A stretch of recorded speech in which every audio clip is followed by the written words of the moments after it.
aliwamune mama Nabagereka mwanirize omumyuka president owekitiibwa Edward Kiwanuka Sekandi mwanirize Sultan Alhaj Muhammad Saadi Abubakar owokusatu okuva Sokoto ekibinja kyayise nakyo ngenda kukisoma buli gwensoma mu kuba engalo n'ab'e Nigeria bazuulire. Alhaji Galadani Yalima Aliyu, the Galadina of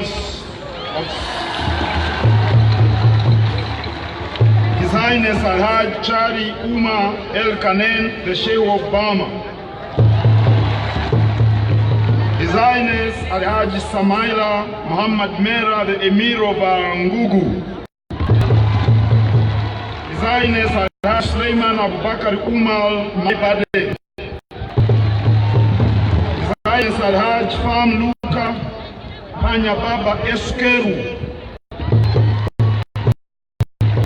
His Highness Alhaj Sheikh Usman Yamsa II, the Emir of Kefi. His Highness Alhaj Marafa Abubakar. Reverend Samson Bekele Mise from Ethiopia. Dr. Myro Mandara, Director, Child Rights Concern. Inua Amin Muhammad Mera, Director of Programs. Mubakubire ngalo ezibaniriza. Mukubire ngalo namasole, mama namasole, oba tulina yewana. Mwanirize nali Nyalunguga.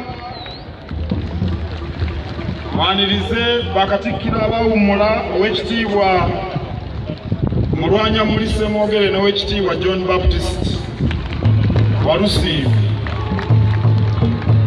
Mwanirize mukyala wa Katikkiro eyawummula, mukyala wa Katikkiro Mayanja Nkanji. Mwanirize Tieng Adola. Mwanirize Katikkiro w'e Bunyoro ali wano. Mwanirize Katikkiro w'e Busoga. Mwanirize Katikkiro w'e Tooro. Mwanirize Omulangira okuva Mwankole. Mwanirize Sipiika w'Olukiiko lwa Buganda. Mwanirize Bannaalinnya abalangira n'Abambejja. Mwanirize ba minisita okuva mu gavumenti eya wakati. Mwanirize ba minisita ba Ssaabasajja. Mwanirize ab'amasaza. Mwanirize abakulu abataka ab'obusolya. Mwanirize ababaka ba Paalamenti. Mwanirize ababaka b'Olukiiko lwa Buganda. Mwanirize abakulira ebitongole by'Obwakabaka. Mwanirize bakatukyasa abankumba University. Mwanirize ebitongole Buganda twezimbe twekobe ejjudde n'ekwagalana. Mwanirize RDC. Mwanirize Ssentebe Matiya Lwanga Bwanika. Mwanirize Meeya Kalema.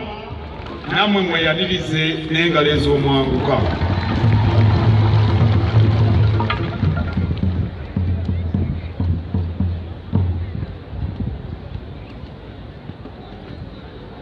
Mukama wange Ssaabasajja,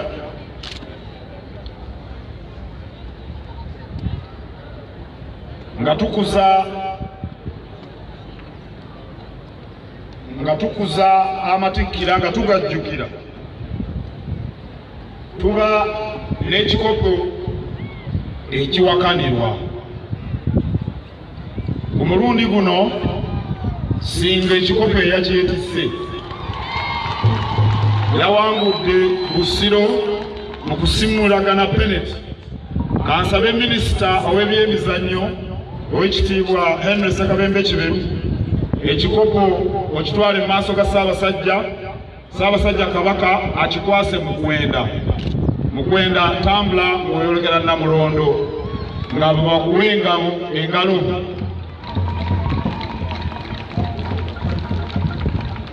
Banaye mukubira ab'essinga engalo temukwatibwa bujja.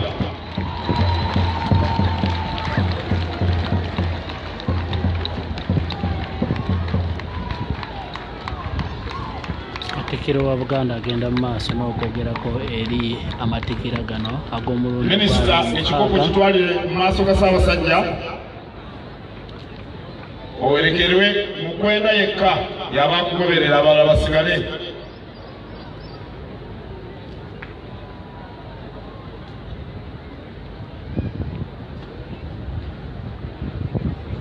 Mukwenda mukubire mu ngalo naye ekikopo ky'amatikkira bakyetisse bannasingo. Omwaka ogujja ab'e-Buddu bajja kiwangula.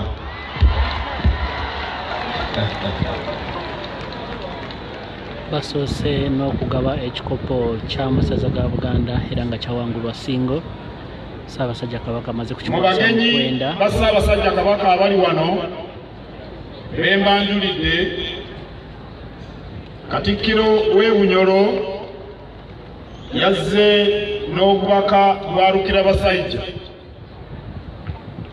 Kampite muganda wange byakutaaga ow'ekitiinisa byakutaaga ajje wano wendi asome obubaka bw'omukama wa Bunyoro. Mbasaba mumwanirize mu ngeri esaanidde.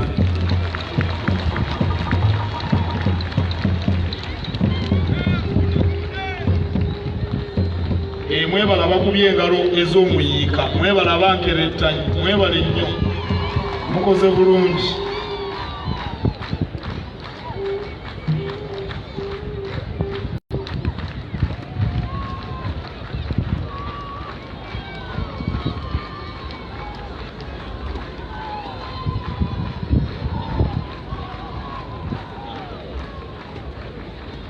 May we also welcome Mr. Jerome Adebayo, Head of Chancery, the Nigerian High Commission. Thank you very much, Your Excellency, for attending this event.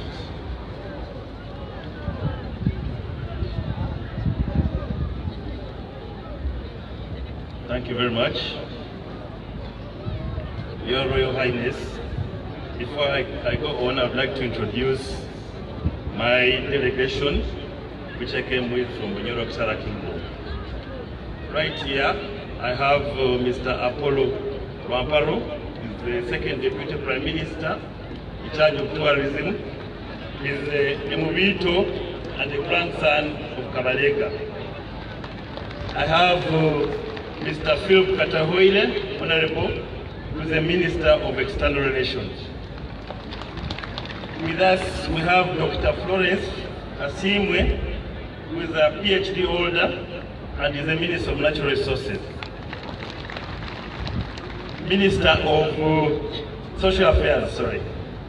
I have Mr. John Karigonza, who is an advisor to the King. Mr. Byaruhanga, who is Mr. Byaruhanga Godfrey, is also subject to His Majesty the King. Your Majesty, I have a short speech here from His Royal Majesty, the King of Bunyoro Kitara, the Vice President of the Republic of Uganda, Your Royal Highness, Kabaka Ku II, Her Royal Highness Namagereka, members of the Royal Family of Uganda, royal guests from Uganda and abroad, the Katikkiro of Uganda, ministers of Uganda Kingdom, members of the Luchiko, distinguished guests, ladies and gentlemen. It gives me pleasure to congratulate Your Majesty on this most glorious day, the 26th coronation anniversary of your reign as King of Uganda. Your Majesty's love for the people of Uganda and Uganda, your endless service and wise leadership has made a great contribution to peace and prosperity for the people of Uganda and all Ugandans. We hold your achievements in high regard, Your Majesty. It is indeed my honor to extend my congratulations to you on this grand occasion. I bring you greetings, members of the royal family and the people of Bunyoro Kingdom. May the Almighty God continue to bestow His precious blessings upon Your Majesty and all the people of Uganda. We also acknowledge your character and personality as a courageous, highly principled, and emotionally stable leader. And you're being thoroughly grounded in education, African culture, and work experience. Your propagation and protection of heritage and aspirations of Baganda is very evident. More so, the presence of such a mammoth gathering is testimony enough to your popularity and unifying leadership. Your Royal Highness, my speech would be incomplete if I didn't highlight the cordial relationship between our two sister kingdoms. Not only are they related by origin, tradition, and culture, but also united by destiny. While over the centuries there have been some low points in our relationship, overall we have stood together through many trials and tribulations. Suffice to say, your reign has graciously strengthened the immense contributions of our fallen heroes and heroines, especially my grandfather Okama Chua II Kapalaga and your great-grandfather Daniel Basamla Mwanga, who joined hands to resist British colonial invasion. Although both heroes were captured, exiled, and died away from their kingdoms, they showed the importance of unity, collaboration, and principled leadership, values that many people of Africa and elsewhere should emulate. It has become imperative to imbibe the undiluted positive spirits and values of such illustrious ancestors as we navigate the social-political crossroads in our contemporary cultural institutions and kingdoms. Lastly, I pray that God will continue and replenish your health and strength, protect and crown you with grand success as you steer your kingdom's socio-economic prosperity and transformation. Happy 26th coronation anniversary, and thank you for your attention. Rukira Basaija Atamba Dr. Solomon Kafa. But before I leave, I would like to introduce my dear wife, Rose Biamtaga, who came with, but she remained there. Rose, can you please wave? Thank you very much.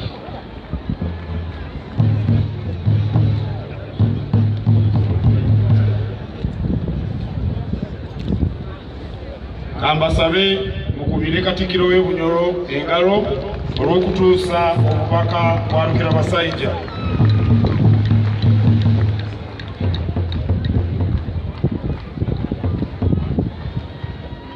Nga bwe mulaba, Buganda esajja kudde. Ate tuli ku myaka 25 nga Kabaka Muwenda Mutebi II alamula, myaka 26 nga Kabaka alamula, agenda ayongera okumanyisa ennono yaffe mu nsi yonna, agenda atuyitira abagenyi ng'omugenyi ono Sultan Muhammad Abubakar II gwe mulaba kaakati n'ekibinja kye. Mu kyasa ekya 21 mu mulembe omutebi, obuwangwa n'ennono birina okweyambisibwa okuleeta enkulaakulana mu bantu mu bulamu bwabwe obwa bulijjo. Gye tukoma okumanya obuwangwa bw'abalala, gye kijja okukoma okutwanguyira okuteekateeka ebinaatuleetera okugenda mu maaso.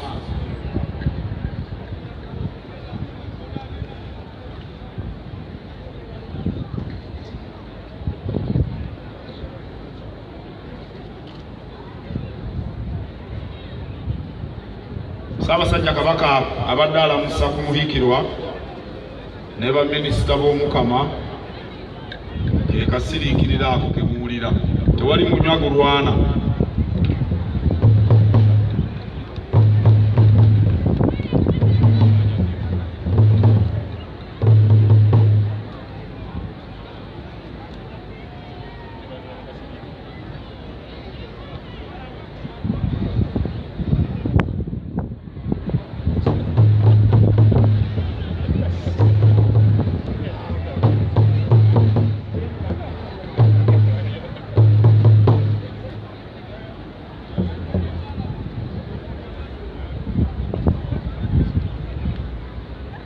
kulwammwe abali wano n'abatali wano, kulwa gavumenti ya Ssaabasajja Kabaka ne ku lwange n'ab'omu maka gange, njozaayo za Ssaabasajja Kabaka okuweza emyaka 26 ng'ali ku Nnamulondo ya Buganda atulamula.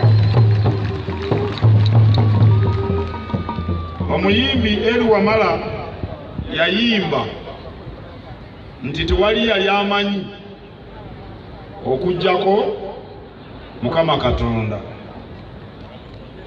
Tewali yali amanyi nti tujja kusomoka obuwonvu n'obugga tutuuke wano nga tutambula tugenda ku ntikko kati emyaka 26.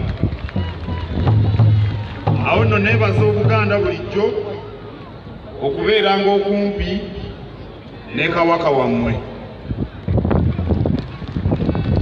Katonda twongera okumusaba atuyambe ensonga za Buganda Ssemasonga 5 tuzituukeko zonna ku mulembe guno omutebi,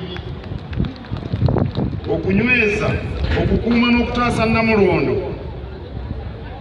okugabana obuyinza mu nkola eya federo, okukuuma ettaka n'ensalo za Buganda, okukola obutaweera, tusimbe emmwanyi, tubeere balamu, tubeere bagunjufu bayigirize wamu n'okubeera obumu. Naye Omuganda agamba nti lubaala embeera nga n'emiruko otadde. Awo nno mu kusaba Katonda atuyambe, tulina naffe okwetegeka obulungi tusobole okutuuka ku biruubirirwa byaffe. Bwe twetegeka ne tugoberera enteekateeka, ne tunyiikira, ne tutaterebuka, tujja kuwangula.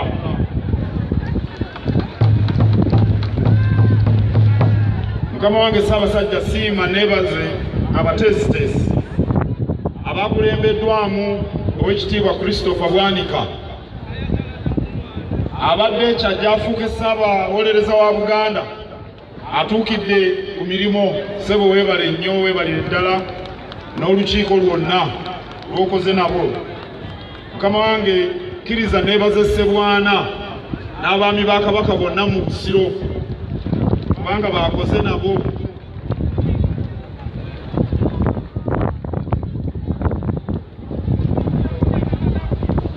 Ssaabasajja Kabaka kkiriza neebaze Oweekitiibwa omumyuka asooka wa Katikkiro Twakawaase y'abadde akola ku bugenyi bwa Sultan n'ekibinja kye. Ssebo weebale nnyo, weebalire ddala. N'Oweekitiibwa Nangi naye aleko. Oweekitiibwa Kawaase mukubire mu ngalo. Neebaza Omunika ate era nga ye mumyuka okuli owa Katikkiro Oweekitiibwa Waggwa Nsibirwa olw'okunoonya Lupiiya. Oweekitiibwa Waggwa Nsibirwa muzzukulu wa Katikkiro Martin Luther Nsibirwa yeddira Nvuma. Ab'Envuma si bangi naye babaamu empeke, mumukubireko mu ngalo nga yeeyanza. Neebaza abavujjirizi okusingira ddala aba Airtel tubasiima nnyo, ate nga ne tukola nabo kettu ejjudde, be bavujjirizi baffe abakulu, mubakubire mu ngalo. Neebaza Abankumba University, muzzukulu wa Katongole Mulema Gordon wava munno Chancellor, ne bakola nabo ku university olw'enteekateeka n'obuvujjirizi.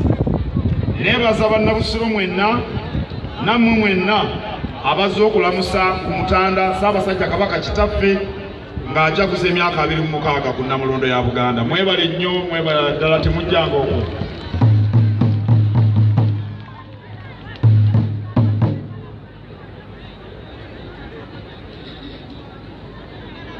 We welcome in a special way His Eminence the Sultan and members of his delegation. We firmly believe that your presence will strengthen the cooperation between the different people of Africa, so that we will use our culture to bring about social and economic transformation.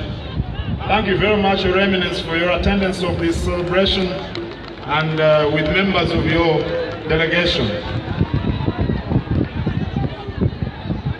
His Eminence the Sultan is going to make a few remarks.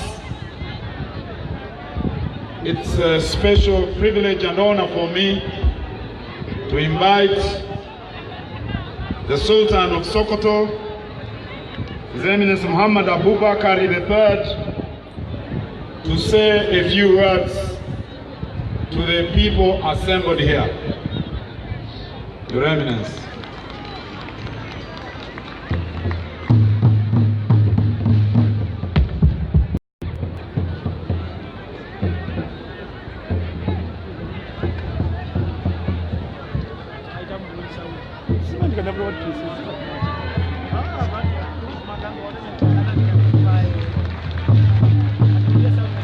It is the Sultan of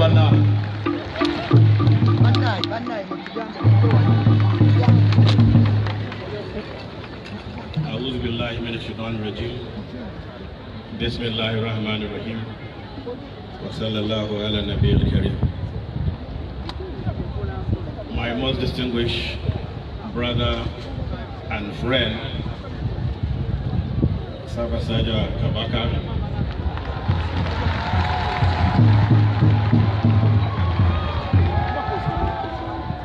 His Excellency the Vice President of Uganda,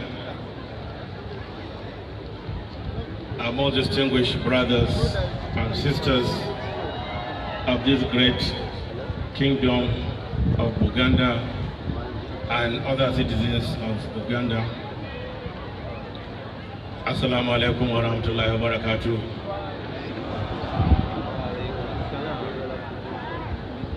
On a day like this, you can but give very special thanks to our Creator, the Almighty Allah subhanahu wa ta'ala, for His blessings and for bringing us to Kampala for this very important program. When I got the Kabaka's invitation, specially brought to me in Sokoto, I didn't hesitate to accept the invitation, and I gave immediate answer in which the distinguished Deputy Prime Minister brought back immediately that inshallah I would attend.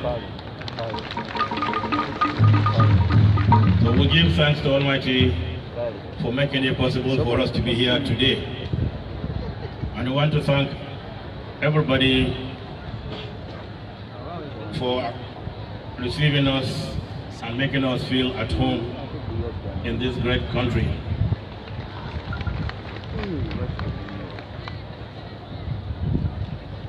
The theme of this year's coronation anniversary is very important to us, and of course is one of the very strong reasons why I accepted the invitation, because the theme is the role of cultures in promotion of education and health. Education and health are two most important things that any leader must ensure his people possess at all time. The Sokoto Caliphate that was founded centuries ago was founded on knowledge. Therefore, we place a very important premium on education, acquisition of education, and imparting education to all and sundry. Therefore, when I had the Kabaka's many roles in promoting education, and the very many speeches made here commending him of being there for his people, and the very large turnout here today that showed the love you have for him because of the work he has been doing and he will continue to do till the end of his time. It's so important that we must say it here. We urge all leaders to place the people first. Serve the people instead of the people serving them. As a leader, you are a servant of your people. And Kabaka had been serving his people, and that's why you see this mammoth crowd coming to celebrate with him. This is an indication of a leader doing right. If a leader is doing wrong, people will run away from him. Because as the saying goes, you can drag a horse to the river, you can't force the horse to drink water. You can force yourself on the leadership of the people, but you cannot force the people to love you and follow you. So it's important for us as leaders to always put people first before ourselves or our families or our friends. The issue of health is very important because we took it upon ourselves in Nigeria, a country of over 200 million people, almost divided proportionately between Christians and Muslims, and therefore we say we're 100 million Muslims and almost 100 million Christians in our country, and therefore we place a very high premium on health of our people. And that's why 10 years ago we formed a committee of the traditional leaders to fight polio and then other childhood killer diseases in our country. And since we came in as traditional leaders, we have succeeded where so many others failed over the years. That goes to show the importance of the traditional institution which the Kabaka so proudly present here. And I can say, since he came on 26 years ago, he had been struggling to bring back the cultures of our people that have been thrown away years ago due to so many reasons which you know better. Therefore, you have to continue to strengthen the Kabaka's hands, to strengthen the cultures of these people here, because our cultures are very important to us, and we must always maintain our cultures above any other thing. We must never do away with our cultures, no matter where we find ourselves. I've seen cultures today, and we're very proud to be associated with Kabaka and his efforts to revive the culture of Buganda Kingdom.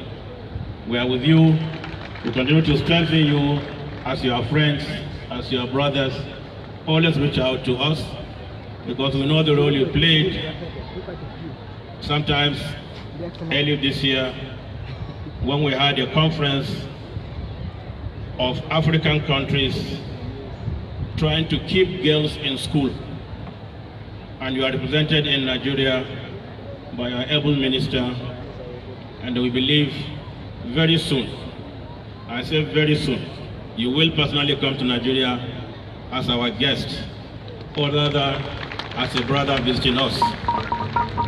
And that conference went a long way in raising the awareness of people to the importance of girl-child education. And it's important to educate our girls because an educated mother is an asset to the family, is an asset to the nation. Therefore, we'll continue to work hard and partner with all agencies, all other brothers and sisters across the world to ensure that we educate our people, we have a healthy society, and then definitely we will have more developed and healthier countries free of corruption, free of intimidation by leaders, free of all the bad things that make countries really very bad. So we thank the Kabaka for the invitation.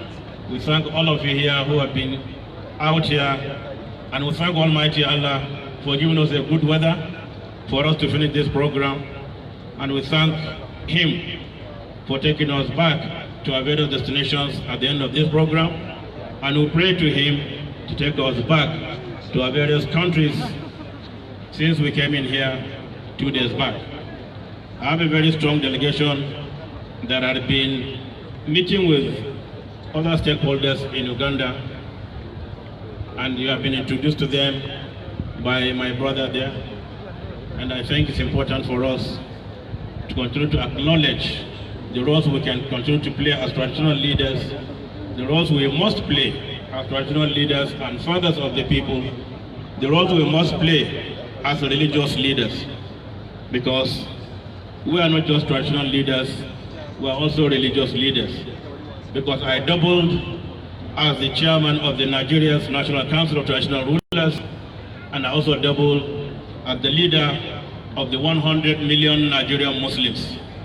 So I speak very confidently that Nigeria is represented here, and we are very proud to hear our anthem being played here, because if a leader, or rather 2 leaders in one, is here personally at the invitation of his brother, then I think the whole country is here.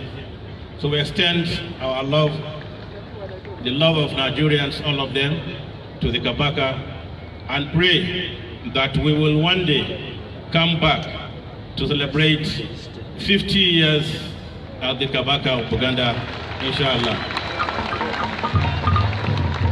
Yes, I said 50 years. So by then I'm sure he will still be on his feet, because he is very strong, very healthy, and we continue to pray for him and his family and all Ugandans wherever they find themselves. Count us as your brothers and sisters. Count us as your very close friends. Count us as your confidants. Because sometimes you have a friend that you can't confide in him, but in us, you have friends that you can confide in. We thank you very much. May Almighty Allah continue to bless us always, bless Uganda, bless Nigeria, and bless all of us everywhere we are. Thank you very much. Wassalamu alaikum wa rahmatullahi wa barakatuh. Mukubire Sultani mu ngalo bannaye ebigambo mbiwulidde.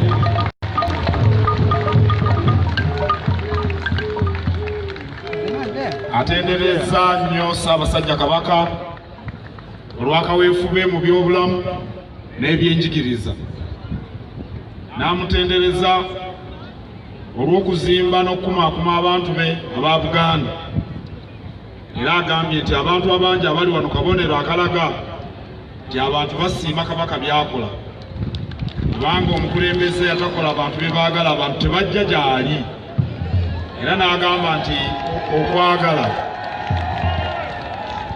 Omukulembeze akola ebintu bye baagala, abantu bamweyunira. Sultani bw'agambye. Era n'agamba nti bwe tunaayongera okukolagana ng'abakulembeze ab'ennono, ng'abakulembeze ab'eddiini, kubanga ye mukulembeze wa ddiini, kijja kuyamba okuyitimusa abantu n'okukyusa embeera z'obulamu bwabwe. Ssaabasajja Kabaka amwogeddeko nga muganda we, nga mukwano gwe. Awo nno tukube nnyo engalo nga twebaza Sultani okujja n'ekibinja kye.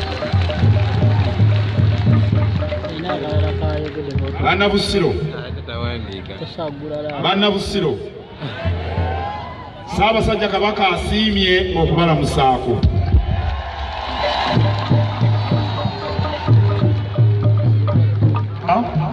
Ayi Katonda kuuma Ssaabasajja Kabaka.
Abubakar Sokoto, omumyuka wa President wa Uganda, Minister wa Central Government, Minister okuva Mengo, abakiise mu Parliament, abakulembeze ab'ennono okuva Bunyoro, Tooro, Mwankole, Busoga, Tororo n'awalala mu Uganda. Owessaza Ssebwana n'abaami ba Kabaka, abataka abakulu ab'obusolya, ssentebe wa LC5 Wakiso District, abakulembeze ab'ebitongole ebya Central Government,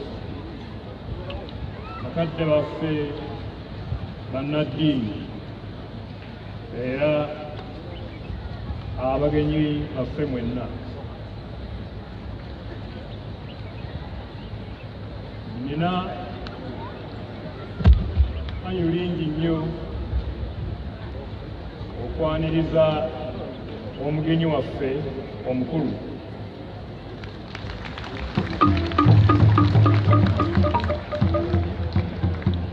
Sultan w'e Sokoto Muhammadu Saad Abubakar owokusatu ava mu lunyiriri lwa Sheikh Usman Dan Fodio eyateekawo obufuzi obw'ekisiraamu mu butundutundu obunene mu Afrika ey'obugwanjuba mu kyasa ekye-18.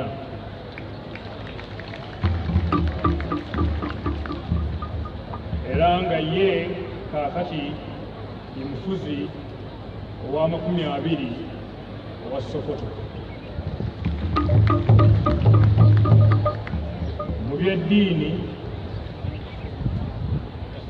ye mukulembeze omukulu ennyo mu nsi eyo era ng'akulembera abasiraamu obukadde 10.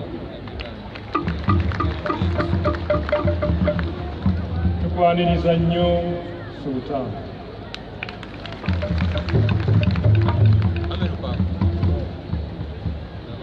Omulamwa gwe tunaagenderako omwaka guno ogwa 2006 kwe kwegatta mu byenfuna. Twegasse tutya era tukoze ki okulwanyisa obwavu? Ebibiina eby'obwegassi mu Uganda byatandikira wano mu Buganda.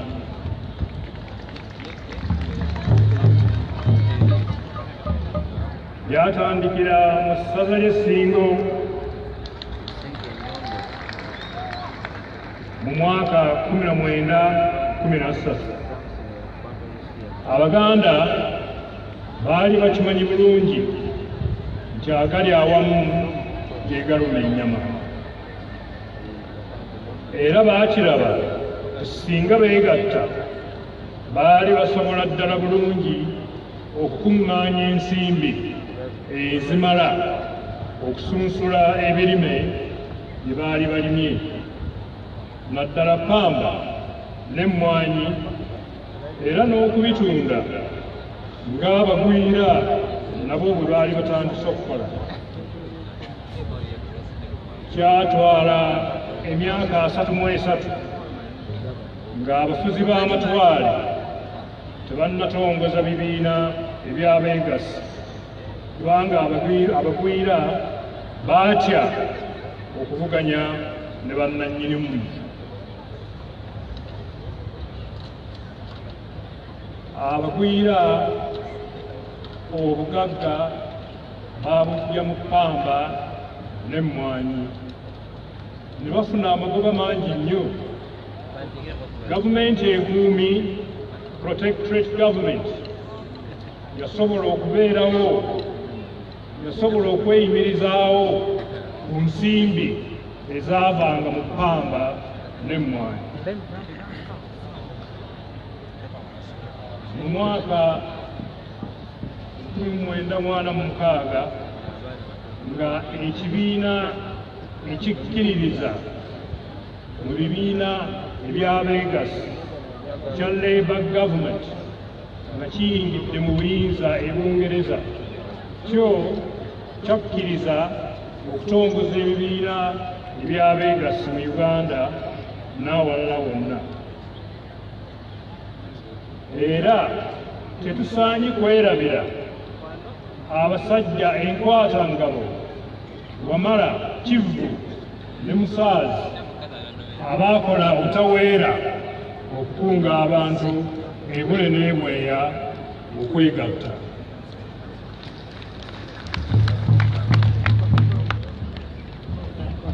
Ebibiina eby'obwegassi bannannyini byo be bantu so si gavumenti, bikulemberwa abantu abalondebwa abeegassi so si gavumenti, era tebifuna nsako okuva mu gavumenti.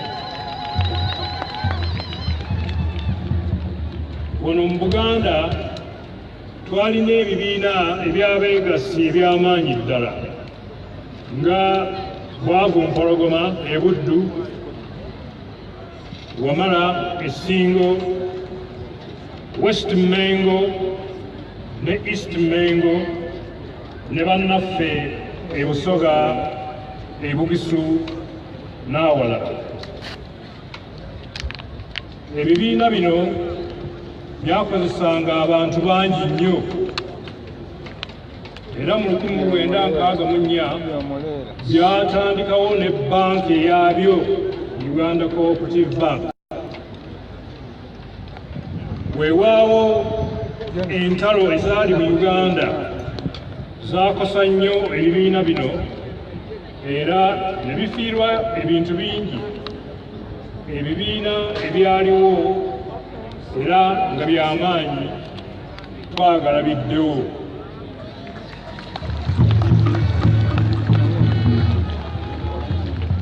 Ebibiina bino ye yali ensibuko y'obugagga wano mu Uganda era nga biyamba nnyo bannansi okuba n'omukono ogw'amaanyi mu byenfuna. Abantu bakaabye nnyo obwavu, bakaabye nnyo ebbula ly'emirimu. Okuzzaawo ebibiina eby'obwegassi ly'ekkubo erisinga erinaatuyamba okweyingira mu byenfuna.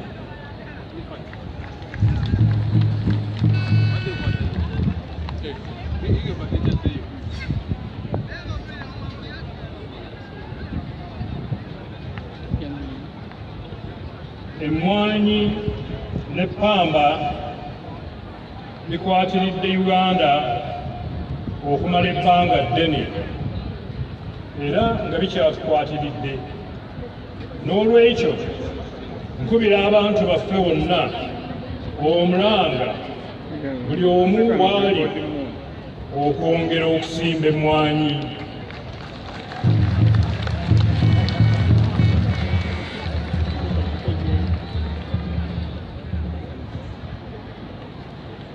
Nga mmaliriza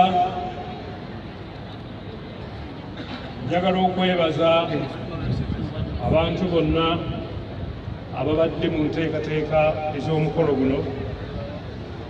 Twebaza bannaffe abankumba University, njagala okwebaza abo bonna abaleese amakula amalungi abo bonna. Nsiimye nnyo. era n'okwebaza abo bonna abampeereza obubaka nga banjozaayoza olw'omukolo guno. Nsiimye nnyo, mwebale nnyo, mwebale ddala.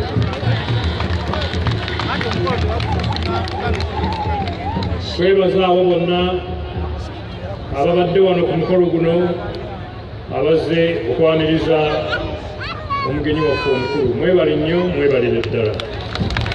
Tube mu ngalo nga twebaza Ssaabasajja Kabaka olw'obubaka. Twongere engalo. Kansabe Katikkiro ategeeze ekiddamu.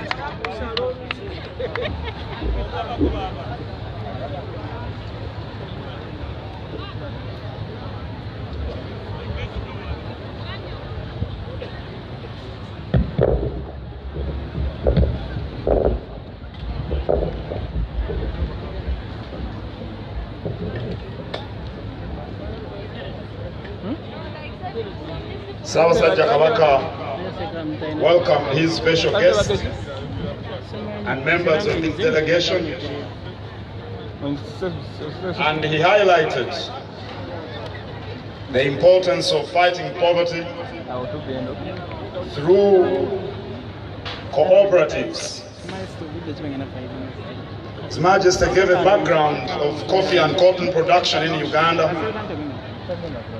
and the history of the cooperative movement in the country, which was started around 1913. They were formalized in 1946, and in 1964 they were able to start the Uganda Cooperative Bank. Ssaabasajja Kabaka pointed out that cooperative movements belong to the members who should be the ones to run them. So he urged us to re-establish cooperatives. He also urged the entire people of Buganda and all the people of Uganda to grow more coffee so that we fight poverty. He once again welcomed his special guest and thanked all the organizers for all they've done to have this event. Mukama wange Ssaabasajja Kabaka wayita Oweekitiibwa President ku mukolo guno olw'emirimu egitali gimu n'atasobola, n'asaba omumyuka we Oweekitiibwa Edward Kiwanuka Sekandi okumukiikirira era n'amutikka n'obubaka. Ku ssaawa eno kansabe Your Excellency the Vice President okutuusa obubaka bwa President. Honorable Sekandi.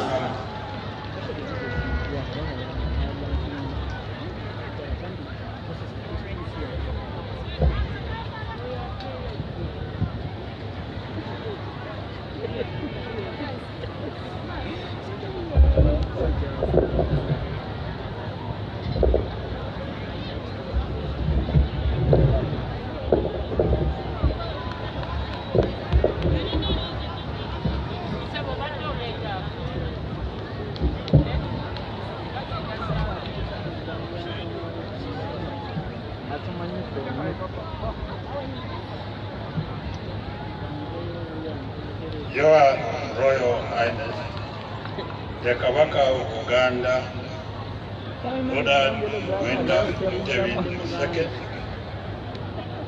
Nabagereka of Uganda, Sultan Muhammad Baka III of Sokoto, Nigeria, cultural leaders, members of the royal family, Katikkiro of Uganda, religious leaders, ambassadors, high commissioners, ministers, members of parliament, invited guests, friends of Uganda, ladies and gentlemen.